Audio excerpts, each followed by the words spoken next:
years. Now, David Susec, he has been doing this rock art stuff since I've known him for, 30, 40 years? It's been a long time. We've had many projects together, including helping save the Gilgal Garden. Anybody know Gilgal? So David was on a committee. I was a part of that.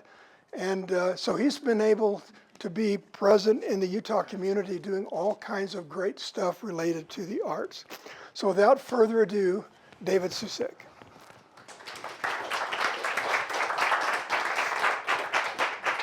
Thanks, Frank. Frank suggested this talk, and then Don and the board agreed to it, and that's why I'm here. And I'm glad to see the turnout. I've been here once before when this was a bookstore and a cafe. Not all this gear was not there, but it was a lot of people. I like Torrey. If I could afford it, I would get a house here. But there's so many people that are curious about the environment and prehistoric times. Prehistoric art in Utah is really the most important cultural resource we have, but very few people know about it. Locals know about it, and locals are responsible mostly for the graffiti and the destruction of it. And so now there's a kind of a thing in order to try to recover what we have and then to protect what we have.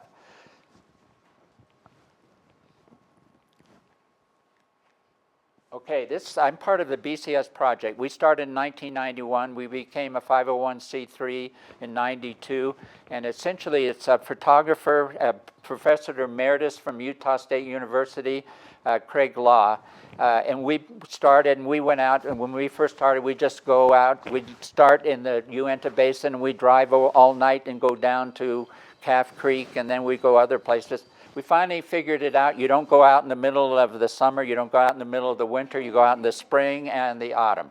And so since then, we've had a good time, and we get people to help us. But Craig and I are just about at the end of our backpacking, well, the end of our backpacking probably, but not so much hiking.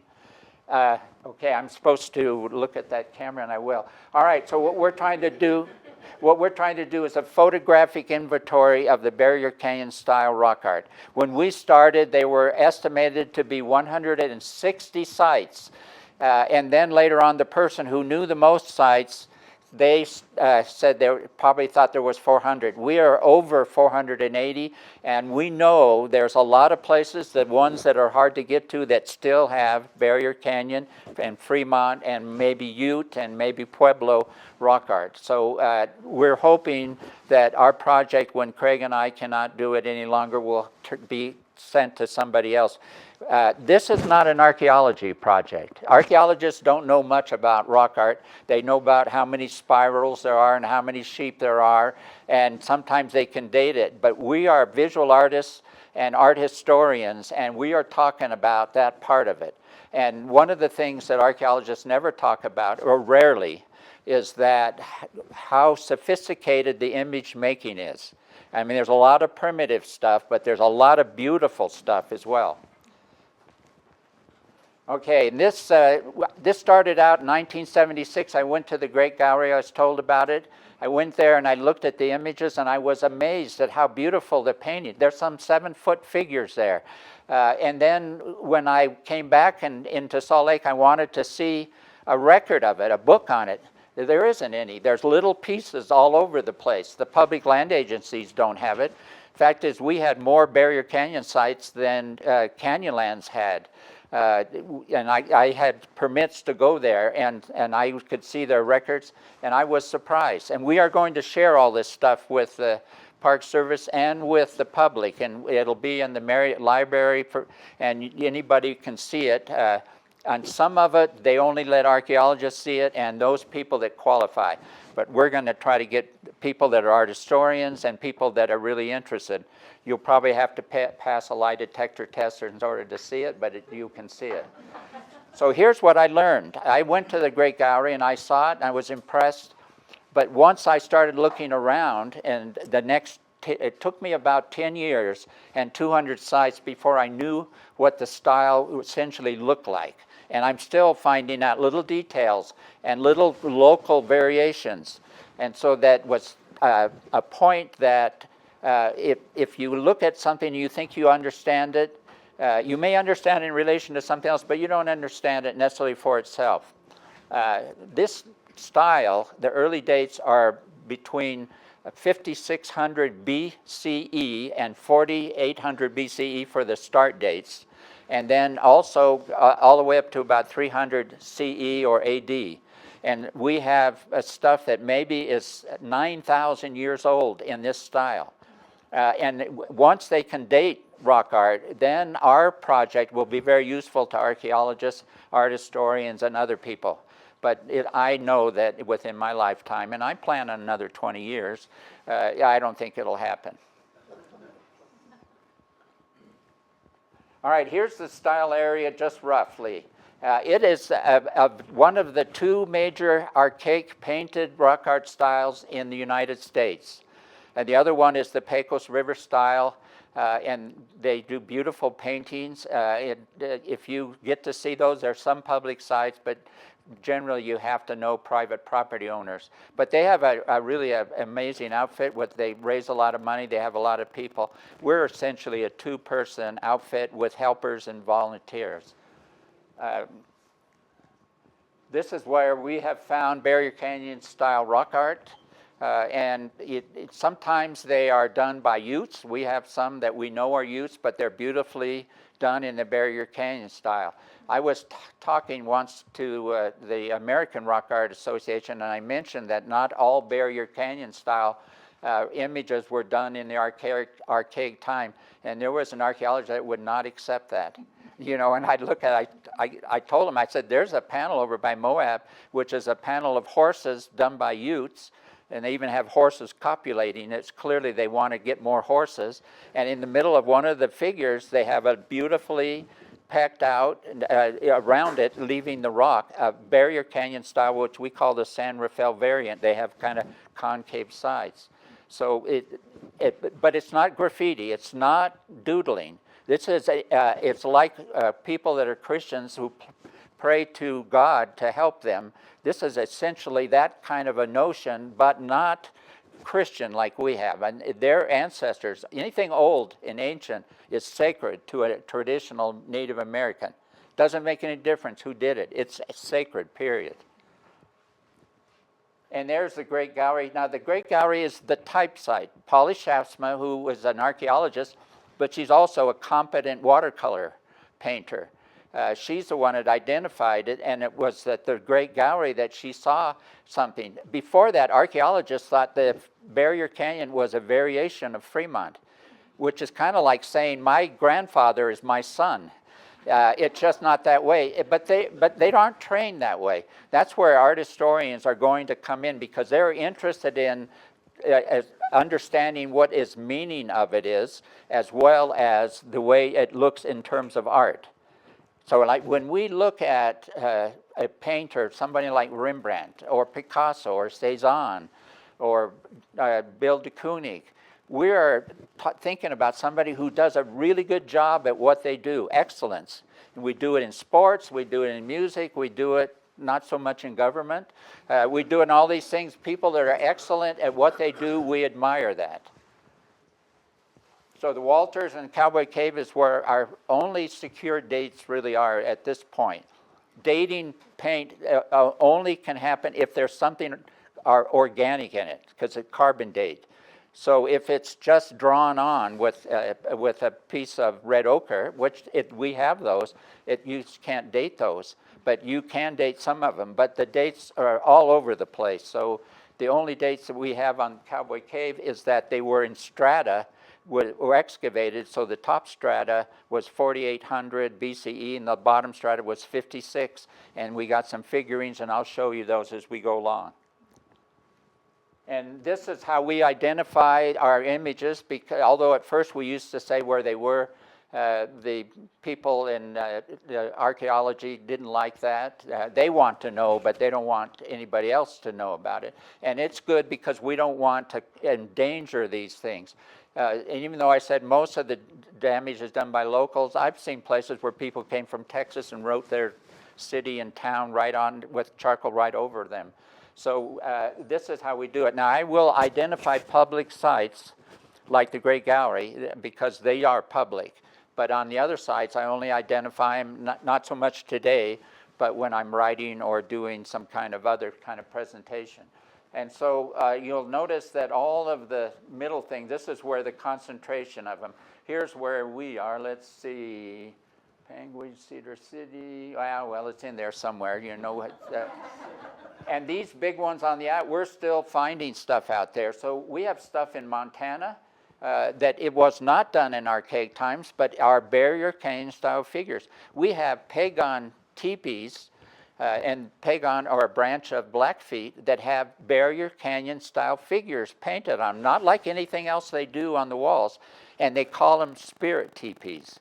And we call these figures, not because they did it, we call them spirit figures because we think that they are in the spirit world, not the physical world. So it would be the equivalent, if you were a Catholic, it would be kind of an angel, because there's levels of angels, or it would be the Holy Ghost, which is a spirit. And if you look at Western Christian paintings, when they paint the Holy Ghost, it's either a dove flying or a ray of light. That's how they make that. And so that kind of metaphor is, I think, what we're seeing in a lot of these kind of things as well. All right, that's the Great Gallery right there. And this is taken from a spot where we wanted to get a direct view down to it.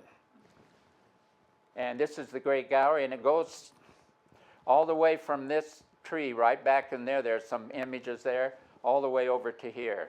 And the only figure that isn't similar is this one here, and I'll show you that as we go along. Okay, there's an upper wall and a lower wall. Now, before we got involved in it, nobody ever said anything about an upper and lower wall. They just said the Great Gallery as if it was one straight wall. But there's a difference. So here's a ground eye view of it, so you can get an idea. And you notice that the Great Spirit is in an alcove lunette, we call that, which would be a half circle. And it was very popular during the Renaissance to paint in lunettes. But look at how wonderfully it framed it. Now, there used to be more of a wall in here because some of these down here have images, parts of images on them. And that's one of them was dated right here at 6800 BCE. However, the person who did it wanted to go back and redo it. And that happens a lot when they do carbon dating of images. All right, and here's the Great Spirit. And you can, and I was lucky I was there one time. I've been there more than 24 times. I try to go about every year or every 2 years. It's like a museum. If you go to a museum once and think you saw it all, you're not really serious about it. If there's really good paintings and drawings and sculptures there, you want to go back and see them. You know, it's like a book. If you've ever had a book of poetry by, Mary Oliver or somebody else, I read her constantly. And as you learn, as you go and see more, you appreciate more. More things become apparent to you. So think about when you were first starting out in school and how you struggled with certain things, at least I did, and later on they became easier. And then looking at other kinds of people that were working in the same line and finding more stuff out. The great thing about getting older is that you get richer in terms of what you are able to open yourself up to. So here I liked is that you can see that the grouping here, notice all the verticalities. Now, that doesn't seem strange to us here, but when you see rock art, it is strange. Clearly, this is one composition, and notice how the spacing is natural, not iconic, not evenly spaced. And it is the same spacing as these 3 high school students from Price. And so it helped because not only do you see how high it is, but that's why they call it the Holy Ghost. These things float. Now, people argue about whether or not there were things below it, but I don't think there was. I think right here is where the soil used to be, and it was washed out. But it's an exceptional thing. If I still plan on going every year or every 2 years. One thing I like about it, the trailhead on Horseshoe Canyon has a pit toilet. My knees are not good, so I really appreciate being able to sit down and do my business. Okay, now I'm going to talk more about the Great Spirit group. The other one I want to talk about, and this is on the upper wall, This is the three shamans. And this is a thing that is not very well understood, and you don't see hardly any, maybe I know 5 or 6 archaeologists, most live in California, that even talk about that. Shamanism is pretty much what the psychedelic revolution went through. The people who did psychedelics, a world open to them that was not socially constructed, was not conventional. We live in a socially constructed, a conventional world. As we get older, we relax a little bit about it. And especially in Utah, the law is set down the way you should behave, how you believe in this, how you believe in that. When you are a shaman, you find out that you have your own ability to see things. In fact, shamans a lot of times are not very popular with the groups. And I've got stories about that. If I run long and we don't have time for a question, I will be outside and I will answer any question and discuss any comment that you want to have.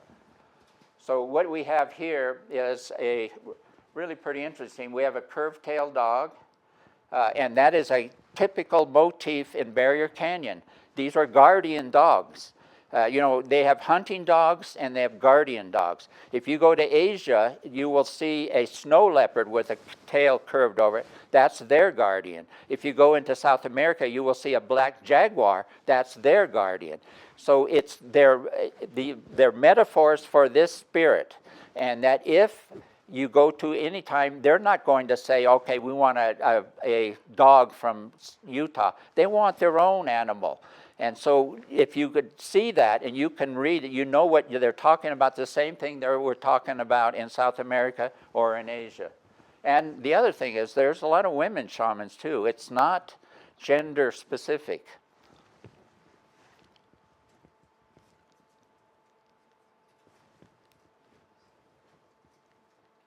All right. Also there are these little ones. These are about 6 inches high, maybe 10. These are in size. Now, in size and scratching are similar. Scratching is usually one shot at it. In size, they mark it up and down until they get it. So if you're looking at this one here, this reminds me kind of a fern, but it may not be. Have you ever seen the ferns that grow in the canyons? They've got long fronds and they have little kind of leaves sticking out the side and then little stuff on top of that. A lot of times these are not. A lot of them are just like this, but you can see maybe these are feathers, but this looks like a plant. Now I'm trying to get a permit to go up to the wall. I shot these when you could go up into the wall at the Gray Gallery, and I've been working on that for almost 4 months, and they say I might even have to wait a few more months because the cutbacks in the Park Service by our friend you-know-who. All right, I'm going to talk about the low wall first. I'm going to go through these and let you see what it is, and I'll go back and talk a little bit about each one, but not too much. I want to spend most of my time on the Great Spirit and the three shamans. All right, here's the groups right here, and these are all names. We name our sites and the things for words that remind us of what it is. So when we say it, both Craig and I know what we're talking about. But we also try to do the shortest name possible. So a good example is the Glen Canyon, or Grand Canyon. There's an esplanade style. It's about a middle thing, and it's right halfway between the top and the bottom. And it's a red kind of orange layer of sandstone, but it has big mushroom things. Some of the mushrooms are big as this. And for some reason, they went underneath and painted a lot under there. And they're very hard to find. I could not find them, but I had a person show me where they were, and they were exceptional. We have a few Barrier Canyon sites like that. If you ever go to rock art sites, always look at the ceilings, even if you have to get down on your back and look at it, because I know 6 sites, including some in the San Rafael, where they're on the ceiling of little overhangs. So I'm not going to repeat those, you can see, but I'm going to show you each one. Okay, that's I call it heads or bodies because I'm not sure what they are. And then if we have time at the end, I can tell you, I have a little illustration to show you why I say that. That's the Great Spirit. That's the dark figures. And there's a dark figure up there. And that's, I think, probably is the oldest one that I know of, but the dark figures are very old. This is the spirits watching, I call it, and you'll see why I call it that. This is the, whoops. This is the mixed group, and these I find the most interesting of the bottom lower wall panels, and I'll discuss that. These are the finger smears, because these figures were all done with finger smears, just put the paint and do it. Now, it's funny because all of the art done in Utah, all the way up into the 1960s and maybe 70s, they didn't do anything like that. In New York, they were smearing on paint, they were throwing it on, they were dabbing it on, but here we were doing the little painting things. We had some good painters, but there was a guy named Don Olson who taught high school at Jordan High School. He went back for 10 summers and studied with the New York, mostly Europeans, because during World War II, Hitler did not like contemporary artists. And so they moved, they all went to either England, excuse me, or they went to America. So we had some great artists here, and we learned a lot from them. Thing is, the people in this room and our background for our nation, we call it American, but it's really mostly European. We're European Americans, and in terms of art, our artists until the 1940s and 50s did not make American art. We made our American versions of European art. But we had a group of Bill de Kooning and Arshel Gorky and Jackson Pollock. You probably know him, Jack the Dripper. They broke through with the help of the Europeans. It was the first time America was on the forefront, the avant-garde of contemporary painting, and then the Europeans started copying our stuff. So that, and you know, if Trump only understood art, he could use that, you know, in his deals. Hey, you know, we showed you guys. All right, finger smears. Okay, these are the banded figures. And so there's quite a few petroglyphs like this, too, in that area. These, for some reason, are the most clumsy of all of them up there. And I'll show you some examples of that. And these are what I call the wash. So if you know watercolor, and we're staying over in the house over there, they have some really nice little watercolors. These are watercolors. And there are more of these on the other side of the Colorado, north of Moab. And I think what happened is that all of these people, these banded figures, let me go back there. All of these other ones, they have their style somewhere else, most of them. They came to this. I think the Great Gallery was a focal point for this culture. But the culture wasn't like our culture. It is like our culture. Like if you go to the South and you speak to them, they'll think you have a very funny accent. Just like you would think if they come here, you think, that guy's from the South. We have these little divisions that each time as a group gets older and splits up, you find these differences. And that's what we have in the Barrier Canyon style. And we have probably 7,000 years of doing this, but very few people. Sometimes these things were made not even in a generation. It might be 1 or 2 or 3 generations before. We have as many Ute rock art images as we have Barrier Canyon, I think, almost anyway. Yet they have only been here about 500 years. But anybody in the Utes could make an image, and you see it. Sometimes they're beautiful, sometimes they're really clumsy. Sometimes if your kid did it, you would send them to art school. So anyway, there's things to talk about. If somebody wanted me to, I could spend probably 4 hours on this and still find little things that I could talk about that are noticeable if you are willing to look hard. And and I go to museums all the time. We have a couple of good ones in Salt Lake, and I watch people walk right by. What they're doing is kind of checking off. Yeah, I've seen that one. I've seen that one. I've seen that one. But rarely do people study it, look at it. And if a person spends the time to paint, they are putting a lot of effort into it. There's things to see. All right. So now I'm going to talk a little bit more about these. These, I think, are probably the oldest images. These pecked images. And I call them heads or bodies. And so people a lot of times think that these are sheep with horns. But if you look at this one here, and if you look at this one right here, their lines are joined together. And I've got one at the end, and if you want to, and the people are agreeable, I'll show you that little detail. I think what we're looking at here, especially on this one here, and this one here, whatever that was, I think we're looking at mammoths, mastodons. And when we look at this one, now when I say we're looking at it, I'm saying I think it could be. But, you know, I'm probably 60-40 in favor of it. All right, here's what we're looking at. They painted a red Barrier Canyon figure on top of those pecked images. So you can see the paint still in the dents.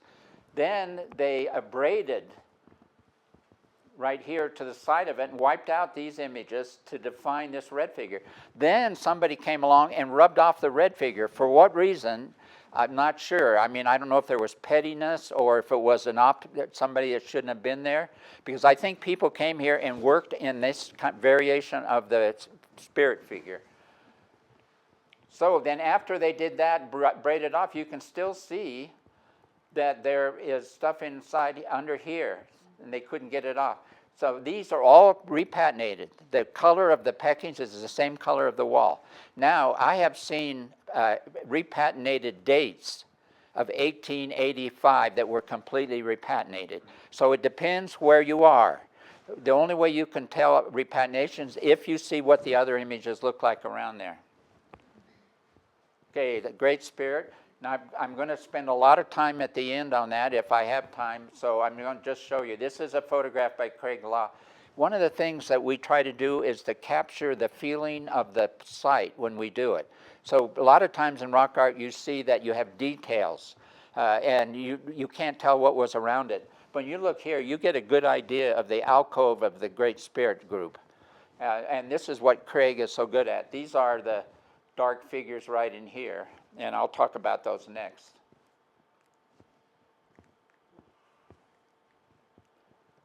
Okay, that's the dark figures. And then here's the full group on the left, and then a close-up, and then this one on the far right. These are very old. They have dots that were pecked, and they have dots that were white. White is really an arbitrary color. If you put white down, most of the white was calcite or something that was not permanent. So a lot of white disappears, and we call it fugitive color. And so when you see white and it's old, a lot of times it's repainted, and I'll show you some of those that are overpainted. But sometimes it really is just they knew how to bind it. They had a binder that made it work. And now if you notice that there's parallel lines, vertical lines in the head and face, and then on the sides. And I'll talk a little bit about that later on too. All right, here's something that you see with archaic stuff, but you don't see it with Fremont stuff so much. And I'll talk a little bit about that. See, these figures were not, these are not vandalism. These are archaic people, probably the people from the group, that were touching these with a spear and a point. And one of the things you'll notice about archaic, usually the dents are much bigger than we see in Fremont. And I'll show you an example of that in the three shamans. And you can always tell because almost archaic are always repatinated. Formative, which can be 2,000 years old, almost always are not repatinated. And so here on the upper left, you see them. These are in the dog on the left. I only see the mouth, but they did the paws too, and then the heads, except for the middle one. These were, I could not figure these out for a while. I'd heard about this of where contemporary tribes or people that came after them would go up to these and take off paint and collect it because it was sacred. Anything ancient is sacred, and they would use that in trying to do whatever they wanted to do better than they were doing. And I think this is what we're looking at right here on the left one, is that this is not vandalism. I think this is collecting sacred stuff. And the dog, and I'll show you later, the paws are pecked out as well as the head. So if you have a hunting dog, you want the ancient sacredness. All right, you get that into my dog, and you go get that antelope or pronghorn, or you go get that rabbit, or you go get that sheep. Sheep are not hard to kit. I mean, once we had rifles, sheep were gone because they just stand there and look at you. Rams think they could knock you over if you got close. They don't know anything about rifles. So there's the difference in the patination. Now these here, these peckings here, they could be 800. Well, see, they disappeared from Utah in about 1300, starting at about 1200. They moved, Fremont moved north, they moved east, and they moved south. And in fact, as they think one of the Pueblos were Fremont people. And the Hopi on Second Mesa said that two of their clans or groups are Fremont, the Squash Clan and the Snake Clan. Now, I've talked to other Hopi and said it was this Squash Clan and another one. So remember, when we talk about Native Americans, what they say, it's just like when you talk to a Utahn about Rembrandt, or you talk to them about Picasso. You know, they'll have their own ideas, but they don't necessarily are doing a very good job. So not all Native Americans are knowledgeable about what they're doing or what they have done. But they do have traditions and they have ceremonies that depend on these things, and that's the thing that they do well. The Hopi still have Kiva chiefs, and they can really tell you about things that in their tradition. Now, there, up here, this arrow on the left is a top one, and I'll show you that one later on. I think that's probably the oldest painted figure. And that's it right there. And you notice in the head, there's a cross. So one of the rock art guys I know, he has 3 other figures with that same cross in the head. Now, this one is about 40 feet high. And they probably had ladders to get up to it. A lot of times I think that if there wasn't rock or dirt, then they couldn't make them. But down in Natural Bridges, they found a 40-foot ladder, big pines, and they still had some rungs in it. Now, I don't know if you've ever gone up a 16-foot ladder or a 20-foot ladder. 40-foot ladder, I mean, these people were tough. And you can see the cross a little bit better. I have no idea what that is. And then I outlined it because the bottom of this right here is pecked out, and it's in very linear pecks. That's really unusual for this. Usually the pecks are circular. Okay, spirits watching. That's their location right there. And this was one composition. One individual did this whole thing. And you'll notice that there's a lot of pecking in it because it was something that drew their interest to get that help from them. And you can see how much pecked. And you can tell the difference on the pecking. Then you look up here, or you look down here, you can see how all this. And there's the thing. It is a dog at the bottom, which they use for hunting and running sheep. 2 spirits watching the whole thing. 2 figures over here. And there's a figure here and a figure here and a figure here, but they've been pecked out. Now, this is not an unusual theme of the spirits or the saints or the heavenly bodies watching us. I think the Greeks' idea about Zeus and all of those, of course, they had a bigger hand in the Greeks. They fooled around with the Greeks. You know, let's get that daughter over there. I'll pretend I'm a swan and we'll do it. But their spirits, our spirits aren't like that. You know, we plead for intercession, but how often do we get it? They don't necessarily talk to us, but maybe for some people they do talk to. All right, there's the figures right there. And you can see the dents completely repatinated. So we're probably looking at, I don't know, maybe 4,000 years old, maybe older.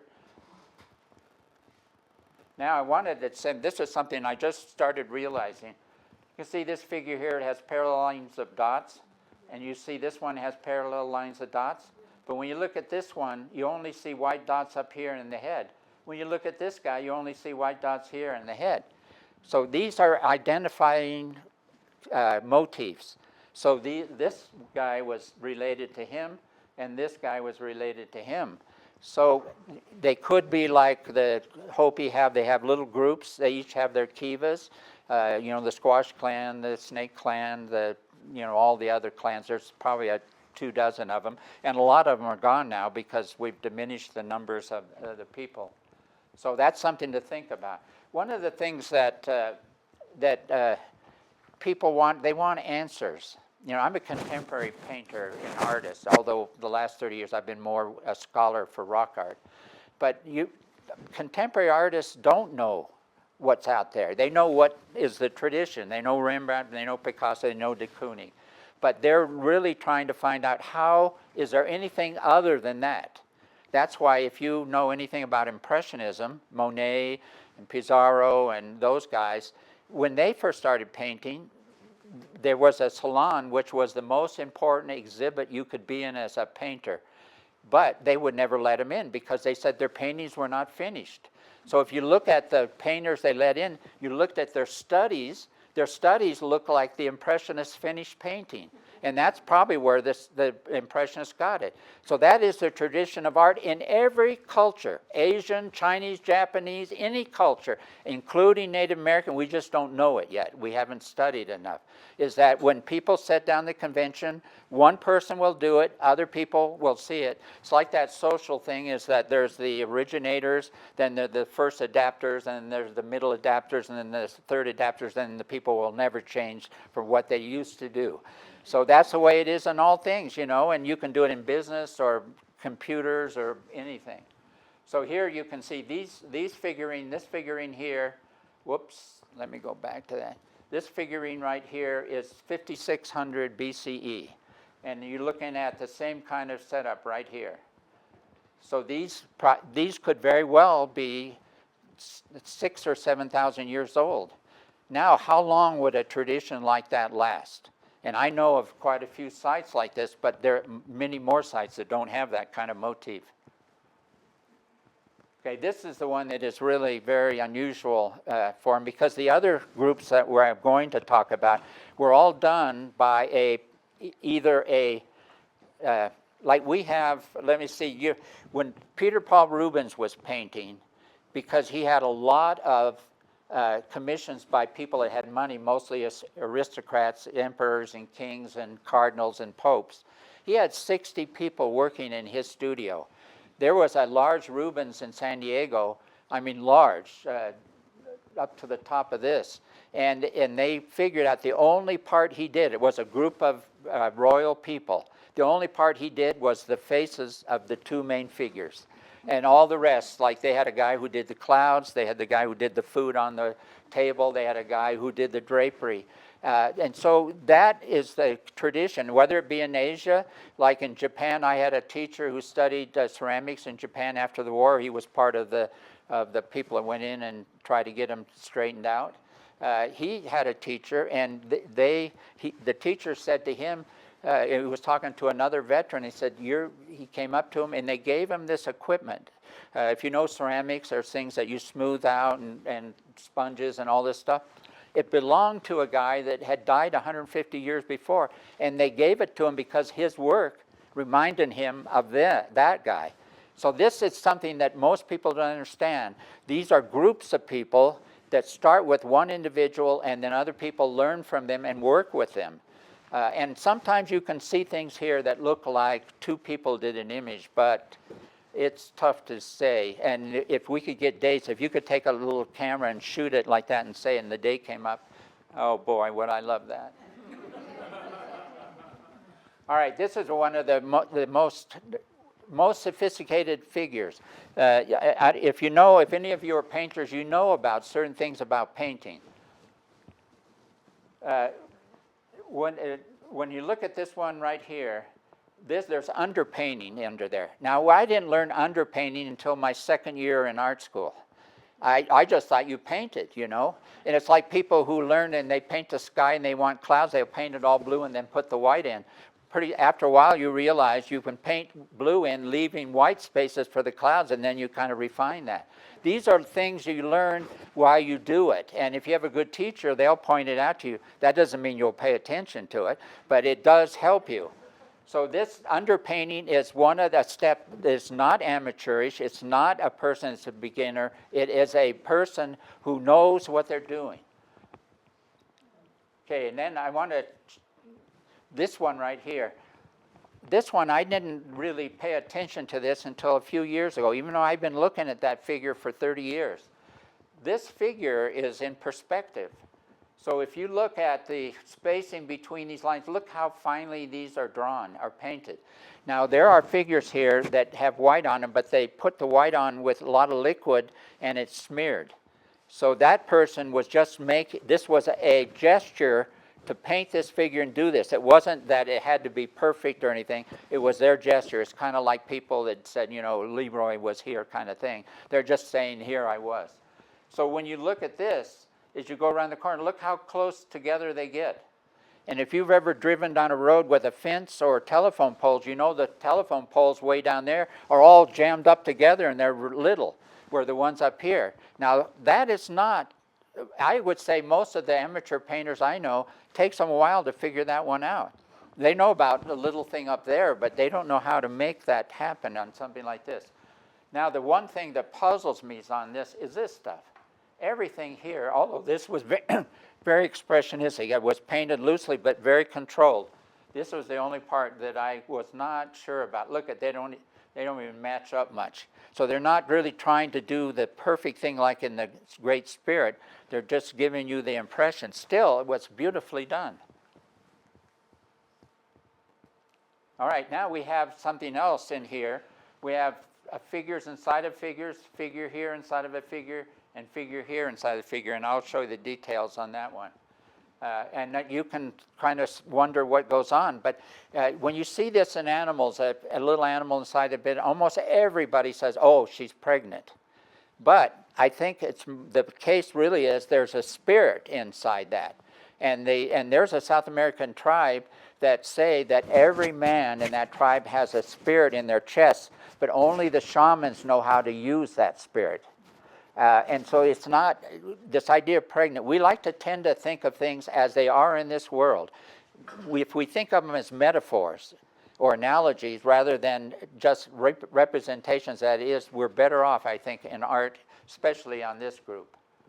So I've kind of de-stretched these. De-stretch is a program that is really good with paint. So if you barely see a red image, you put it in de-stretch, that thing will pop out. So here we have, a citizen figure. Now we call these, this would be called a spirit figure, this is called a citizen figure, and then we have a figure that we call composite figure. And that might be a figure that has a sheep's head, a human body and legs, bird's feet, a snake tongue. This is not, I mean, this can't be representation, right? Because have you ever seen one of those? I haven't. It's because these are shamans and these are their powers. They get their power from a sheep. They can do what sheep can do. They can do things what snake can do, and that's kind of the power. And I read a thing early on when I was a freshman in college. I read archaeologist Krober, and he was interviewing some Native Americans in my county. And they said when the shaman would go into a trance, he would turn into a bear. And he said, well, how? He said, he looked like a bear. You know, and I know people that have done psychedelics that have had that same experience. And I don't think shamans and people that are sophisticated with psychedelics are very different. So there it is right there, this figure. And you can look at the legs. This is really pretty much the same kind of thing. Usually the figures look like elongated peanuts, but a lot of times they're just straight up and down. All right, there's one right here. You can see the head and the body, and then you can see this one. Now, some people thought this was just overpainted, but if it was overpainted, they wouldn't leave that. I think this was done intentionally, and this was there, and this must be a very powerful spirit, because look how much bigger it is in relation to the figure than these are. Now, I don't know if that would be an authentic comparison, but it's something that pops up. And then this is the last one here, and then you can see it pretty good in here. So it's got flat shoulders and then a head, and part of it's kind of gone. So now, what I had seen this one, I'd been there 12 times before after I'd seen this one. Whoop, let me go back there a second. I've been 12 times. I'd seen this one at the very first. I'd seen this one and this one. I had missed this one. But when you got de-stretch, you can see it. And it was a volunteer seasonal ranger that pointed it out to me. So I take help no matter where it comes from. All right, these are the finger smears. And this figure right here, I know of 2 other figures at different places, that same figure, and both pecked. And then here's close up, and you can see the finger smears in here, and then you can see them in here. These kind of wiggly snakes, there's 3 figures at the Great Gallery that have that same pair of wiggly snakes. Those snakes mean they're alive. Straight snakes usually mean they're spirits, from what we can tell. And then the figures inside, now this is not tattooed on their chest. These images are in their body. Whoop, let me get that back there. These are images in their body, so they're spirit. And I'll show you other ones that have even more. Okay, I've got these 2 together, and this is what they look like. And I'm going to talk about that one on the far right, because it's the only one that is like that. All the rest of them, even though they are variations, and I could point out the variations, they have adjusted their shapes of their bodies and heads to fit what I call the horseshoe variation. And it usually has convex sides, and then there's groups that have concave sides, which we call the San Rafael variant. And both of those are old. Both of those are in figurines that were found between 5600 BCE and 4800. So those we know are the 2 oldest. Now there might be other variations that are as old, but we just don't have any dates on them. That's what it looks like. Now when I first saw this, notice how it's bleeding around the sides? And that usually means they didn't use the right binder. But look at the bottom. Whoops, let me go back. There's no bleeding there. And I've seen 5 or 6 other panels. I think they did that on purpose. I think that they wanted that bleeding to happen. It's kind of like the spirit coming out. Because at first I thought, gosh, why didn't somebody tell them about binder? Oh, and there's one other thing, let me point it out. This little curved-tailed dog, I mean, it's not very well done. You can see he's barking or talking. Because a lot of times when they have their mouths open, they're not necessarily making animal noise, they're communicating. Animals and shamans could communicate, not necessarily in language. You could say what we would call telepathic. And they can still do that. But the tradition of the Hopi and other groups is that in the old days, everybody could talk with the animals. But only now special people can talk to it. They lost all that. And, when you get civilized, you lose some of the great original stuff.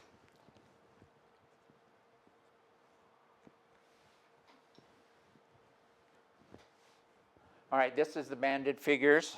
And this is really the least sophisticated of the figures. The bodies look good and the heads look good. But once you get inside of them, they're very casual. Where if you look at the Great Spirit, everything is exact. I mean, it's just perfect. It's so careful. But when you get to these guys are pretty loose. So I'm not sure what they're doing here, but they are here. And this figure on the left has a beautiful head with feathers. You can see white tip feathers. And around it, as you can see here, they abraded the stone to form the head. And there's little eyes right there. A lot of times the eyes are pretty big.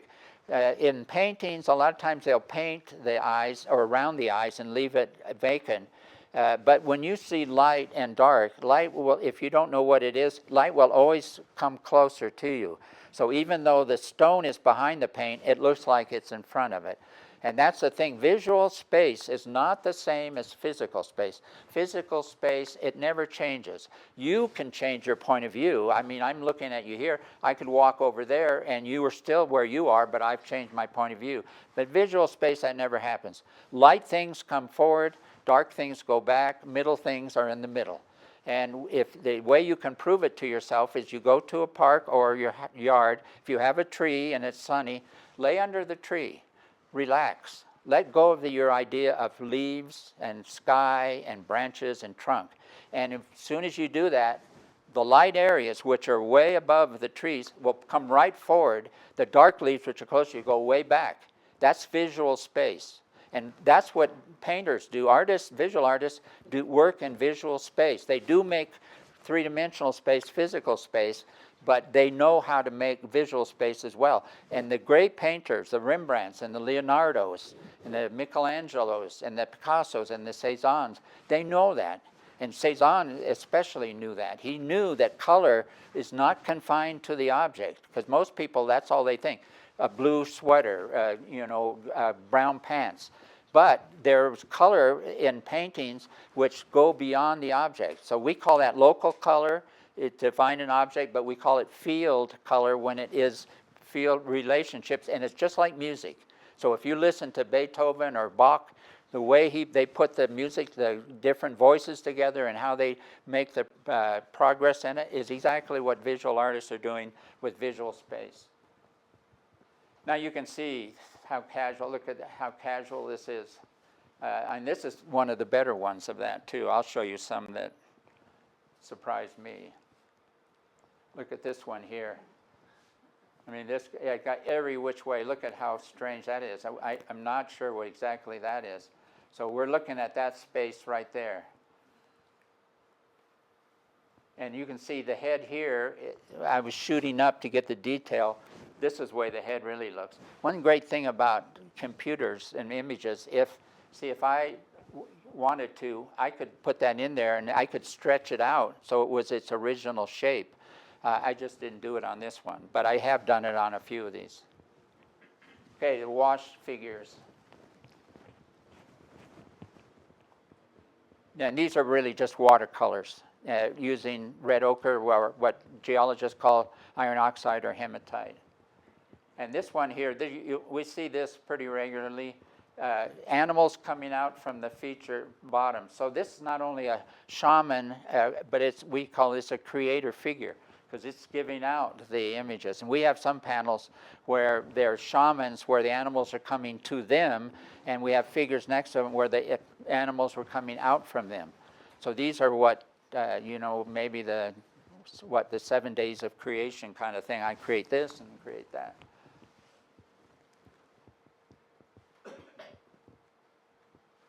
All right, now this one here is one that's very popular because you can't see this, but there's a line of sheep. There's one there, there's one there, there's one here, and then they go back. And if you know how to work with the color programs, I've seen somewhere you could see the sheep very well. But you see two spirit figures in here, a banded one as well as a vertical one, and two animals on the shoulders. These always reminded me of medieval European stuff where they had animals in their shields and stuff rearing up. But I'm sure it's not that at all. We got a wiggly snake, and we have parallel lines coming out. And then you can see the head and the details are not really sophisticated. It's like it was not important to them to get this so perfect. And the other thing that's so important is that in Barrier Canyon style, you'll see drips coming down. These are not sloppy painting. They're doing this intentionally. It might refer to blood from a wounded animal. We see sprays. That's what the Great Spirit is sprayed on. But we only see that in less than a dozen images out of thousands of images. And then splatters. They like to splatter, but rarely did the splatter go on another image. Of all the ones I know a couple that just landed on the very corner. So they were very careful. These had meaning to them, whether it be blood or rain or menstrual fluid. There's a lady that was, she's gone now, but she was an archaeologist at UCLA, and she worked in archaic European imagery, and she said that there was a water goddess there. And I think water is big on these things here, and it's big here. Water is a big thing here. You want to have it. And that that she said tears, breast milk, rain, streams, menstrual fluid, placenta, all these are liquids which are the same as rain. Now, you could look it up for yourself. Her name is Gimbutas, Gimbutus, language of the goddess. And I like it because there's not a lot of text and a lot of pictures. Because when I want to know about something, I want someone to show me it, not just tell me about it. All right, upper walls. And that's what we call it the big shoulders, but I'm calling it overpainted. They don't, big shoulders, it doesn't show enough respect for these images. Although it doesn't sound to me to be pejorative, it's frivolous to them. And so we're trying to be more in tune with what traditional Native Americans, not westernized Native Americans, but traditionalists. This figure is over 7 feet tall. And the bottom of the figure is way down here. You can see these coming down here. And then this has been repainted. Here's the original shoulders right here and right here. And then you can see how they've painted here. Now, there's a thing that's where we saw the pecked over images that the Fremont did and that the archaic people did. There's also ones what we call paint touches, where instead of pecking on them, they would take and put paint with their fingers on them. And that's what I think we're seeing here. There's some, whoops, well, you can see it here better. You can see here some, see there, you can barely see the little white marks in here. So these painted. Now this doesn't look so much a touch as a overpainting, but it could be a touch because it doesn't go very far. But this would be the same thing as getting communication with the ancients, and whatever benefit comes from that, because it's almost always a benefit. I mean, that's the way we are. We want benefits. And I hope our Social Security keeps going. All right, so here's one here. Parallel lines coming down, parallel lines coming down, parallel lines coming down. This one, Jesse Jennings got out of Walter's Cave, and original date he had on that was 6,800 BCE. So that would be almost 9,000 years ago. But they came back and did some work, and they thought that his reason his date was off because they had they lived in Cowboy Cave, which goes back 120 feet. It got filled with sand and debris, so they dug out a part of it so they could stay there, and that's how he got the wrong date. So they now put this date as I guess this one here, no later than 48, no earlier than 4800 BCE, which is 6,800 years ago. Now these little details can identify groups, and they can identify art groups, and they can identify related groups, because these people lived in small groups. There might be one extended family. There might be 3 extended families. So you're talking maybe 20, maybe 30 people if you're in a good area. But in most areas, if you had a dozen people, you have to have some people that can hunt well and people that know how to process things well. We think they came together because we have examples with the Paiutes and some of the people that are hunter-gatherers. Once they got the horse, they were able to go back to the ancient lifestyle of hunting and gathering and not gardening or farming. And so they would get together when things were good. That's a lot of times when they made it up, because they all understood, like we understand, that people marry their sons and daughters, or they're too close of cousins. Things happen that are not good with the offspring. So that was part of it. And they think sometimes these images were made during that time. I think most of the images were made during good times, but there were a significant number that were made when they were trying to manage their situation, which was not good. Okay, right there is the 3 shamans group. And right here is that oldest figure I saw. So you can see how high it is. This one is you can reach, but this one is up probably about 6 or 7 feet, maybe 8 above you. All right, I'm going to talk about this one, and then the last one I'll talk about is the Great Spirit group.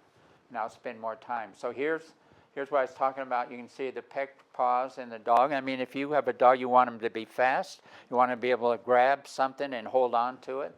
So I mean, these are things are pretty apparent. Now, I could be completely wrong too, but that's how you do it. You try to come up with some understanding of it, and then when somebody else comes along and has more information, then they adjust that. I mean, the whole point of science is try to be unbiased, although I know a lot of science that are not unbiased, and they have a point to prove and they make it. And if you know anything about archaeology in America, for many years they thought the people who made the Clovis points, which are beautiful points, were the first humans here.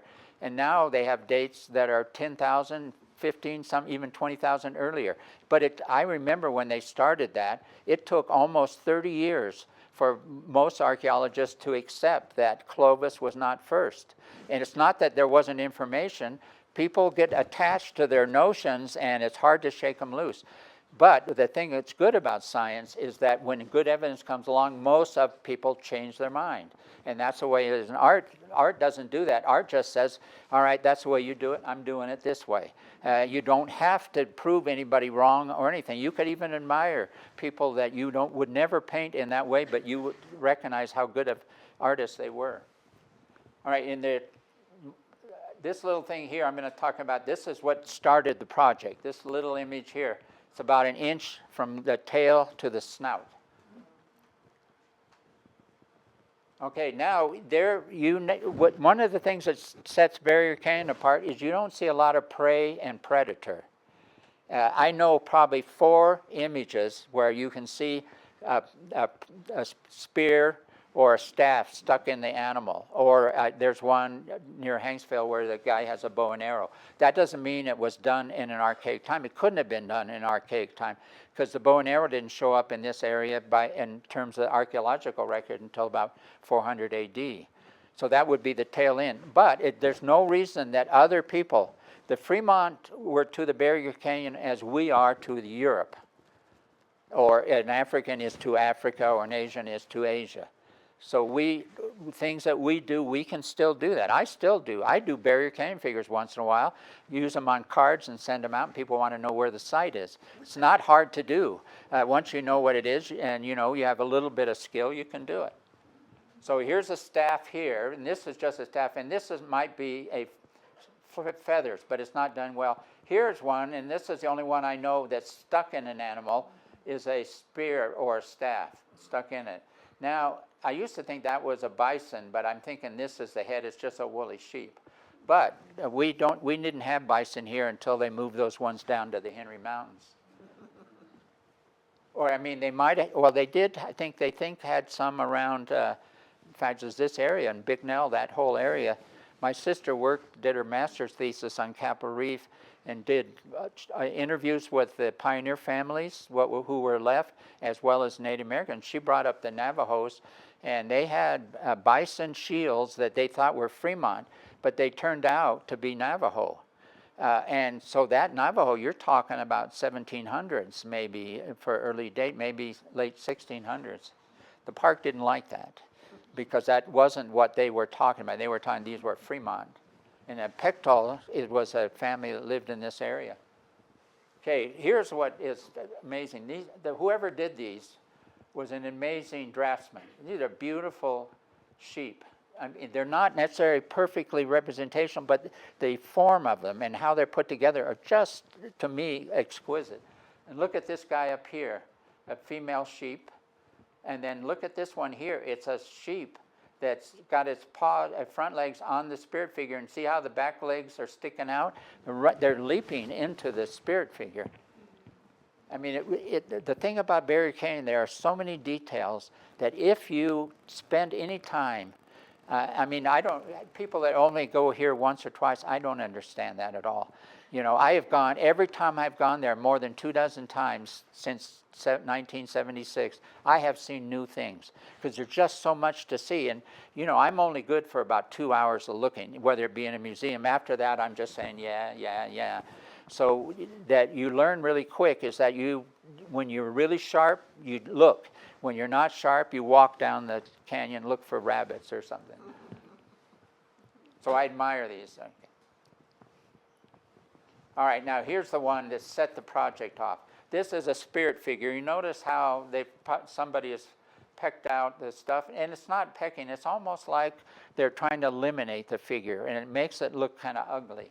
I mean, their sense of beauty was no different than our sense of beauty. There are certain things that we find beautiful that are conventional, but there's other things we find beautiful that are beautiful in terms of the way we are deep down. Art really has to do with ourselves. That's the origin of all of the things we do, and then what things we're attracted to or we see, then we make stories about them and we make them into motifs and conventional things. But they all come from deep inside. Good art is not conventional, even though the images might look conventional, comes from inside. And it's not a mind thing, it's a cell thing. Read Carl Jung, and I think he's probably the best person to talk about it. He does a better job than I do. Okay, and here we've got the connection. Now, most of the time you don't see arms and legs on barrier canyon figures, but if they're trying to attach or they say they have an association or control of something, you will see it. So here we have a snake-like thing connecting to the snout of this image. And you can see it. So it's an inch. It's an inch from here to there. And when I saw that, the way elegant legs and the way I thought, how could they do that on the wall? Look at how rough the wall is. Now somebody's come along and scratched out. There's probably somebody that came not too much later. It's light. It's not as recent as the Fremont stuff. But what reason? Sometimes they would do an image and they would erase it because it was sacred. They weren't just left up there like a graffiti. And I know of quite a few images like that. But I don't know what this one is, but this impressed me so much. And the darkness of that also indicates quite a long time. When I saw that and I saw how did they do it, I thought I need to find out more about that. And that's when I went back to Salt Lake, and I could find a few books that had maybe 10 images in or something. But you know, we found more than 480 sites. We're probably close to 2,000 figures. And you know, where is that? There is nothing in Utah of any rock art style that has complete documentation.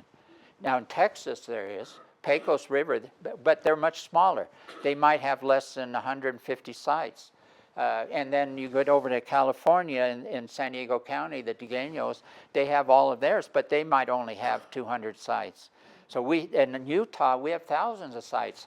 Not only Barrier Canyon, but we have Ute, we have Fremont, we have Paiute. So we're looking at probably hundreds of thousands of images. Utah is really, there's no place, no state better in terms of the quality of prehistoric art or the numbers or the time depth. And Texas is probably closest to it, but even then they have a big outfit, they have big funding and stuff. We ran out of funding a long time ago. But Craig and I love this.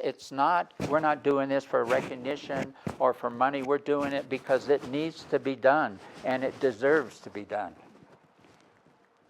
Okay, and here's the last one. I hope I'm not getting too light. There's Craig in 1994. For the first 25 years, we did large format cameras. So when we went backpacking, which we did here, Craig's pack was 80 pounds. And I could barely get it off. I had to get like this. And now he has a digital, which is really a good camera, and it's almost as good as a large format. But he's got 5 steel spikes in his vertebrae. He cannot pack anymore, and he can hardly even carry something. So he's probably pretty much out of it. He and I have done pretty much. We'll pass it on to the next group, and we have some art historians interested in. All right, now I want to show you, when you get to there, if you've been to the right, you look at it, you'll notice how these are all vertical and their spacing is natural. Some are behind, like this one and these two, and then some are surrounding it. This one actually looks in front, but the bottom of this figure is right here. This rock is full up, so it's a lot taller. It's 8 feet.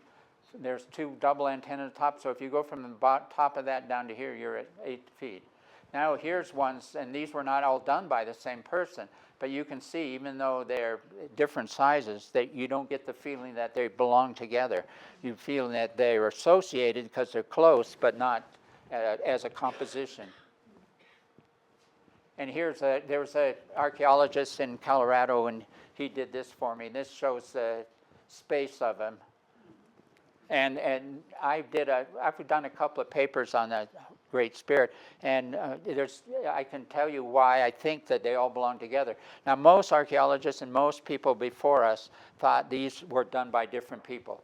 Like this was done by different people, and these were done by different people, and this one might be the same. But when you look at the way they're painted, the motifs, the parallel lines, the colors, and the forms, you can see that this was a composition. And I'll wait till I get to it. And when you see this here, even if it wasn't intentional, when you see it that way. So let's imagine for a while that 5,000 years ago this was painted. I know that the people that were in their group and other groups that saw this as a group. There's no way you can see it, even if it wasn't intentional. But I think it was intentional, and I think there's a lot of reasons. I just can't go all into them now, but you can find, I think I have a couple of things on YouTube, and then I've got one on Dropbox that's long. They're not edited, so, but the images are there, and that's what counts. All right, now I'm going to show you that part, another thing on the three-dimensionality. All right, so here we have frontal. Here we have 3/4. We see the front and the ears, side, and here we have profile. There were no profile images done until early historic times. And if you go to the second mesa and you go up the second mesa, you'll see a Hopi name loves Hopi name. They never did that. The images might have said that, but we don't know how to read them. But then pretty soon you see hearts with initials in them, and then you see profiles. So these all came from our European tradition. So here we have 3/4, and here we have 3/4. There's the front, there's the side. Now, I don't know any other image in prehistoric art, and I'm talking about Spain, and only the ones I've seen, and I look at a lot of it, whether it be in France or any other places or in America. No three-dimensional or 3/4 profiles. You don't see it. So this person was making a three-dimensional. I think the Great Spirit group is an event. And it would be kind of like, and the Catholics have a place in Lourdes where Mary appeared to some school children, and now it's a shrine. And Catholics have several of these, and I imagine, and I've known one traditional youth, I imagine that they had things like that too. But this one here strikes me as being an event. And clearly the central figure is this figure right here.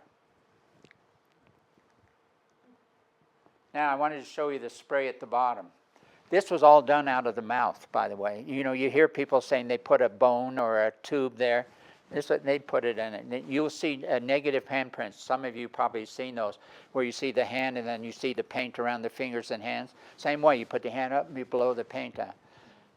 And I think it's mostly mineral, so with a little organic stuff in, so it's not a big deal. Now you can see it at the scratching in here. Whoops. Let me go back there a second here. This is my last one, so. You can see here, this is how they painted. They started right here, and they painted. And if you can see a close-up, if you ever painted, even if you're painting a trim on a plane, you dip your paint, you're brushing the paint, and you paint. Where you load the brush first is the most paint. As you drag it down, it becomes less paint. So we could tell from this that this was the direction that they painted. But look at how wonderful this is. To do all of that, and it was probably 30 strokes, but to be that precise, to paint this, like this light area here, that looks like eyes in front of a dark area, but it's not. The eyes, because they're light, they come forward, and then the dark area, which is on top physically, goes behind. And then if you look at this here, this one is, these lines don't match up with these. There's one extra line up here, but they continue on. This actually had white paint at one time, and so did these. Then you can see that they sprayed here. There's a little line there where they put a stick up there, so when they sprayed it, and have you ever done that? If you painted a wall, you tape it, so when you paint over the tape, you pull the tape off and it looks clean. Okay, that's what they did. Now that, that's not a big thing to us, but I don't know any other. I know maybe 3 images like that where the rock art, the guys did that kind of a thing. Then when you see here, he sprayed there, left that white band, sprayed here, but look how far over he sprayed. He went past the line that he painted, so he painted a new line. So, and this image is one of the few images that we can actually tell the process, the steps in painting. Now, when I have talked to archaeologists about that, they get all bent out of shape. Well, you can't tell that. And I point it out to them, and usually they won't agree, but they don't argue about it. All right, then look at here. You can see the splatters. So you can see there's several layers of splatters here. But look at these little ones here. They extend down to about there. But I wanted to show you a detail so that you had a good idea of it. All right. So what I'm saying is that excellence, just like we think of it when we think of Beethoven as a composer or Horowitz when he plays it, because there's two things. There's the person who invents, and there's the person that does that in such a beautiful fashion that you want to almost cry. And some people do. If you care about it, you will. All right, so what is it? It's never an accident, and we've seen some up there where they were pretty casual about it. But it's always the result of high intention, sincere effort, intelligent execution. And this really came to me one time I was doing a solo backpack in Grand Gulch, and I came onto a little dwelling, and when I'm by myself, I have plenty of time to sit there and look. When I'm with other people, they say, hey, let's get going, we got to get into camp. But I saw this one, and all of the dwellings were done with, the stacked rock, but the faces of them were uneven. So some rocks took out a little bit further and some in a little bit further. So it was clear they weren't doing excellence, they were doing utilitarian. They wanted it to be waterproof, they wanted to get out of the elements. But there was a kiva there, a square kiva, which is usually considered a K into Pueblo, mostly in the south and over in the west. And the front of it had been eroded out. But inside of it, the stones were perfectly smooth. Clearly, this was significant. Kiva was their church, there was their synagogue, it was their temple, and they made it that way. Utilitarian things were places you got out of the weather, you stored your stuff, and then you moved on, because most of these places were only used for maybe 100 years or less, and then all of the stuff would be used up and they'd move, and then they'd come back in 200 or 300 years. They had it worked out. If we had not come here, you would see the Pueblo people back up into Utah and where before, because now it's rich territory for them. And it represents a wise choice. These are choices, and that's what I look at when I look at art. Why did that person do that? What was their reason for doing that? So not choice, not chance, determines your destiny. So who said that?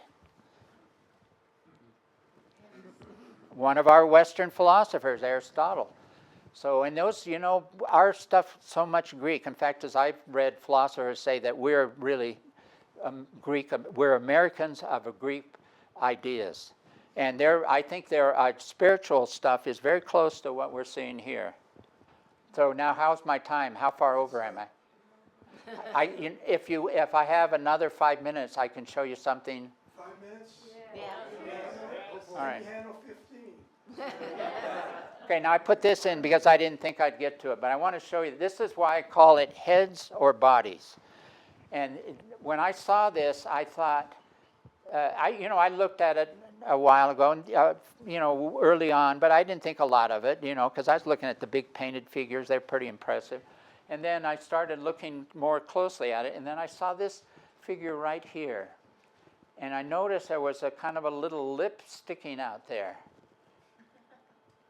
And I thought, by golly, that looks a lot like,